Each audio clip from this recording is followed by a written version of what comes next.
Okay, so with all our layers here in place and each of them with their center at a place where rotation can take place, I'm going to start off showing you how to do some keyframing. We're going to start off with the eyes.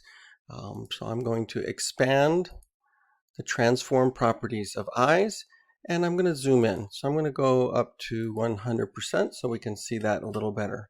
Spacebar to bring it down. You can see how this is centered right in between the eyes. And if we change the scale, they will go towards the middle.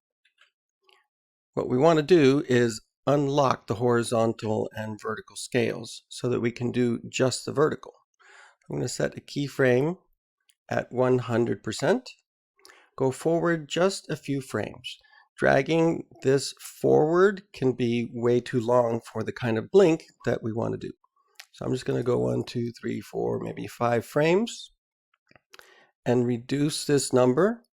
Maybe not all the way to 0, but we can bring it down pretty close and see what that looks like. Now the upward after you blink usually takes a little bit longer. So I'm moving a little bit further and I'm just going to bring that back to 100%. Let's take a look. So you can see how going down to a much smaller vertical scale but keeping the horizontal the same gives us the illusion of a blink.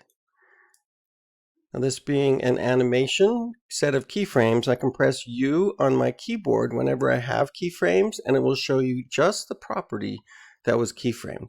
Very important when you have a whole lot of different layers that you're doing. Now I'm going to select these three. You can see you can draw a skinny rectangle there to select them and copy. You can only copy keyframes from that one layer to other times in that layer. And so I'm going to Control V and paste these kind of at random throughout my time frame. Just going forward, maybe a couple of quick blinks there.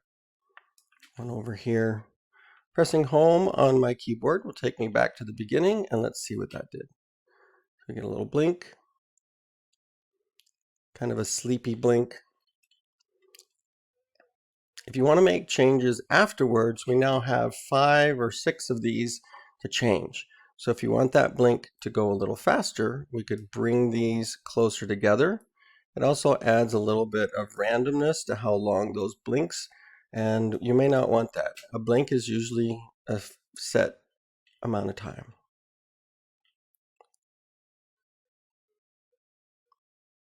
So as we get all the different things animating on here, having it blink every once in a while is going to be a pretty cool thing to have as a random.